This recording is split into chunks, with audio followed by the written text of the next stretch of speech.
Aloha, y'all. It is Tuesday, Tears Day, named after Tyr or Tig, the Mars equivalent of the Nordic pantheon. It is the 21st of October. It is also esoterically a Mars-ruled day.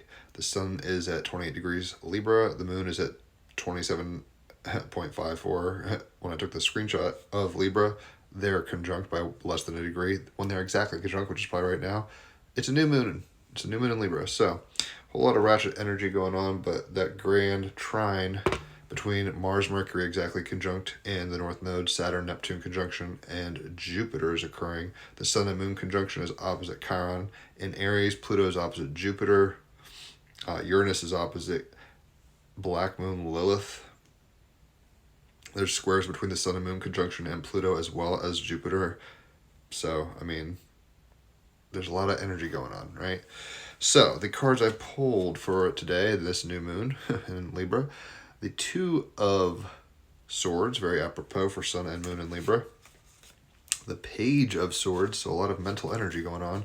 And then the Art Oracle is giving us Titian, or Titian, I don't know how to pronounce that. But anyway, if you are an air sign, you are a Gemini, a Libra, or an Aquarius, you are the mind. We all have a mind, but that's the one being stressed the most zodiacally. And on page 124, Two of Swords says, I trust my ability to find my way. The Two of Swords speaks about choice. It asks us to consider what it means to make a powerful choice. What does it actually involve? We can consider a distinction between a choice and a decision, as they are often viewed as two words with the same meaning. A decision is about looking backwards, weighing up the past, and moving forward based on what we conclude. A choice, on the other hand, is completely free of the past, arising out of a clear, open awareness, space, nothing. There are no reasons or justifications in a choice, it is simply made.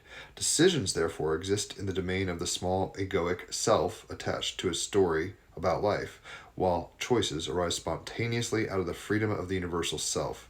We gift ourselves choice, but we must work and deliberate when making a decision. Both ways have value when used wisely. And Sun and Moon conjunct in Libra, Venus in Libra, decisions can be hard right now. Uranus and Gemini, trining Pluto in Aquarius, right? Where it's like, should I stay or should I go now? What do I do? War or peace? Yin or yang? What do I do? In our culture, we appear to have greater and greater choices, but if we look closely, it becomes clear that what we actually have are more and more options arising within the same limited context. Far from giving us freedom, we are overwhelmed with alternatives, which require us to sift through more and more information to make a decision. Pluto and Aquarius, trining Uranus and Gemini, right? We're like, holy shit. What's the news? Which news? Which outlet? Is it trusted? Is it mainstream? Is it rigorous? Is it totally Spin City? Is it TMZ? Like, what are you watching, right? In terms of news, that's just an example. It's harder and harder to even know what fake news is, quote unquote, and real news or whatever. To go one way or another becomes an agonizing cloud of information. It reminds me a little of in Hook, the movie with Robin Williams, where they're running from Rufio to Peter Panning, and they're not sure who to side with. Like, this indecision can be the shadow of Sun and Moon in Libra conjunct New Moon in Libra, opposite Chiron in Aries. There are times when we need to reference the past and gain some additional knowledge. The key is to recognize when we are getting lost in all the details. Don Juan Matus, the Mexican shaman characterized by Carlos Castaneda, asked a simple yet profound question when faced with two different paths. Does this path have a heart? He goes on to state that all paths are the same, they lead nowhere. Yes, there are two roads you can go by, but in the long run, it doesn't fucking matter, right? You get to pick. I would say the path with no heart is devoid of joy and with no sense of expansion. Taking it feels intensely difficult. With time, however, it becomes normalized and we get comfortable like a clenched fist that we no longer notice. For me, a path with heart is not automatically easy. It can present incredible challenges. It carves out the vessel of emotion, making it deeper, and yet it feels expansive, exciting, and evolutionary. Pluto and Aquarius trining Uranus and Gemini. In the artwork, we see a woman at the bottom of the steps, literally split between two possible paths behind her. She appears calm and balanced, though. Her light of intelligence shines from within. There is no obvious right way to go. This is the point of choice. This is your PowerPoint. So making wise decisions, taking the path of the heart despite its challenges, considering what decisions and choices you've made in life, right? With a new moon, we're saying, oh my gosh, I want to make new decisions and coming from a new place, but we're going to have to like really assess what we've done. And, you know, whether you want to be a Jedi or a Sith, there's going to be consequences, and Jedis can fall and Sith are redeemable. And it's like, in a sense, it doesn't matter, but that's where we're at with that. So the clarifying card is the Page of Swords. Where's your head at? Right? And it is a new moon, even though this is a full moon. The moon is obviously there. And it's funny because you got like an orb, a yin and a yang, two circle dots, right? The Page of Swords is the playful part of the mind, right? The airy part of air. So the Page of Swords, I call you to live your truth. On page 84, the Page of Swords, dazzling in the delight of your ambitions, paying attention to your surroundings, questioning your reality, and keeping an open mind.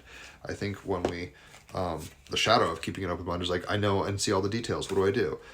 We've got to play with the ideas and play with life. And we're in a game to experience the RPG and collect things and talk to, you know, NPCs and gather data and progress or whatever. Right? We're in a game, but every choice has an action and a reaction. So there's consequences, but you can always shift your gears. You're not stuck being a good guy. You're not stuck being a bad guy.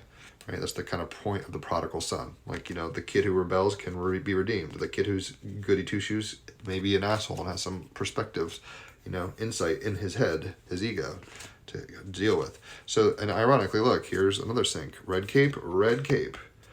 This is why I love magic. So Titian is the art card of the day, the wild card. It says the exact birth date of Tiziano Vasilio, aka Titian, is unknown, but historians agree he was a classic Scorpio, cosmopolitan and passionate. This Venetian, i.e. he was from Venice, went 16th century viral with an international career.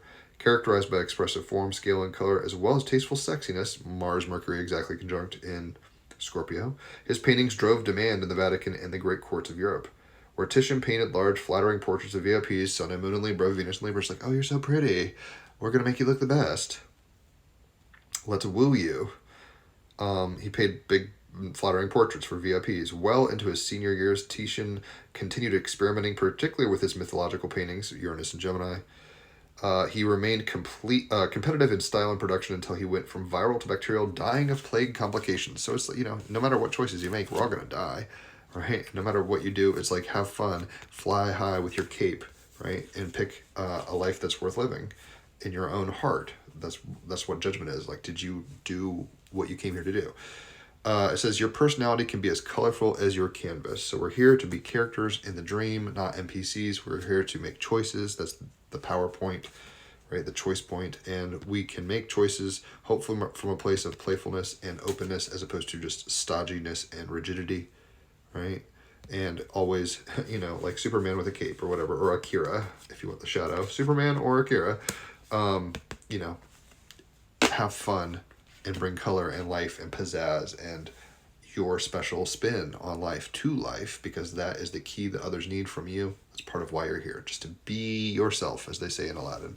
So if you've enjoyed this, obviously tag somebody who also might enjoy it, share it, whatever's clever, leave a tip. The tip jar is in the bottom. It says how to do that. So, you know, always leave a tip. And if you want a reading, obviously holler. 5-star reviews, top shelf shit.